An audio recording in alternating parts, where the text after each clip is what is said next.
से सुनना भैया, 16,108 रानी मिलकर के भगवान को रिझाती हैं, भगवान कभी रीझते नहीं हैं। और जब कभी भगवान गहरी नींद में होते हैं तो कभी कभी भगवान स्वप्न में कहते हैं राधा राधा हा राधा, हा राधा चिल्लाते हैं। और जब भगवान की नींद खुलती है तो रुक्मणी आदि महारानी कहती नाथ ये कौन है राधा, जब देखो तब आप चिल्लाते हो राधा राधा। एक दिन तो भगवान चुप हो जाते हैं, एक दिन तो सारी की सारी रानी बैठ गई, आज आपको बताना पड़ेगा आखिर राधा कौन है। तब भगवान कहते कहते रोने लगे। दाऊ जी आ गए। दाऊ जी ने कहा मेरी आज्ञा है, आज के बाद कोई राधा के बारे में कन्हैया से पूछेगा नहीं। रुक्मणी आदि महारानियों ने पता लगा लिया राधा कोई और नहीं, हमारे प्राण प्यारे की प्राणाधार है।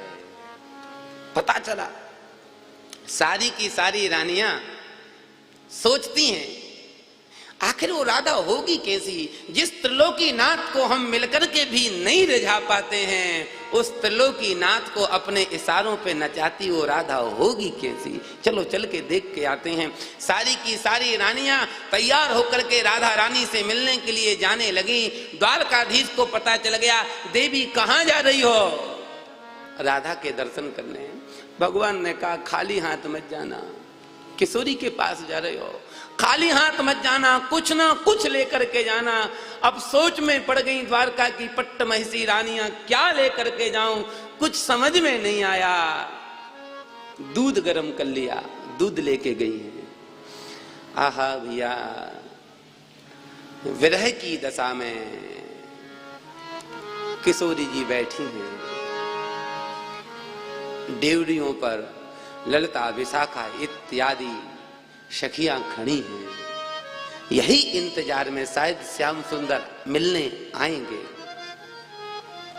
पहली ड्योढ़ी पर चित्रा जी खड़ी है। चित्रा जी की सुंदरता को देख करके रुक्मणी आदि महारानियों ने सोचा हो ना हो यही राधा होंगी, और दूध चरणों में रख के दंडवत प्रणाम करने लगी। देवी तुम बड़ी भाग्यशाली हो, तुम ही राधा हो। कानों पे हाथ रखे, ना ना ना ना, हम राधा नहीं हैं। आपका परिचय, मैं तो उनकी पाद संवाहिका हूँ, उनकी पैर दबाने वाली हूँ। फिर राधा कहाँ है, अंदर चली जाओ। अंदर गई हैं। चित्रा के बाद विशाखा को देखा है, ये ना ना ना मैं नहीं हूँ। विशाखा के बाद ललिता, नहीं नहीं मैं नहीं हूँ। आपस में जिन रानियों को अपने सौभाग्य का मद था, जिनको ये अभिमान था कि हम बहुत सुंदर हैं, आज सबका अभिमान गल गया। राधा की दासियां इतनी सुंदर हो सकती हैं तो राधा कैसी होगी। और भैया जब राधा रानी के पास गई हैं और जब राधा रानी को 16,100 रानियों ने 108 रानियों ने देखा है तो महाराज सबके सब नयन चकित हो गए। किशोरी जी के शरीर पर कोई श्रृंगार नहीं है, केस खुले हुए, विरह की दशा है, अविरल अश्रुपात हो रहा है। देखो भैया, सुंदर से सुंदर व्यक्ति विरह में, दुख में सुंदरता कम हो जाती है उसकी। निवेदन करो, जब भगवान की पट्ट महर्षियों ने किशोरी जी को देखा तो उन्होंने सोचा जब विरह की दशा में ये इतनी सुंदर लग रही हैं कि इनके सामने हम इनके पद नख मणि कांति के बराबर नहीं। मतलब राधा रानी के पैर के अंगूठे का जो नाखून है वह इतना सुंदर है, इतना सुंदर है कि 16,108 रानियों की भी सुंदरता फीकी पड़ गई नाखून के सामने। तो उनके हाथ के पैर के मुखार बिंद का कहना क्या। जब ये खुश होती होंगी तो कितनी सुंदर लगती होगी। आपस में चर्चा कर रही होंगी। ललिता आ गई। श्यामा जो, हाँ ललिता, आपसे मिलने के लिए श्याम सुंदर की स्त्रियां पत्नियां आई हैं, बुलाओ अंदर। जैसे अंदर आई हैं किशोरी जी को देखा है, कुछ नहीं बोली राधा रानी, सखियां भी कुछ नहीं बोल पाई। सखियों से कहा, पट्ट महसियों ने, इनका ध्यान रखा करो, कुछ खिलाया करो, कुछ पिलाया करो, कितना कमजोर हो गई हैं, शरीर में अस्थि के अलावा कुछ नहीं बचा है। ललिता विशाखा कहती, खूब प्रयत्न कर लिया, जिस दिन से श्याम गया उस दिन से कुछ नहीं खाया। ओहो,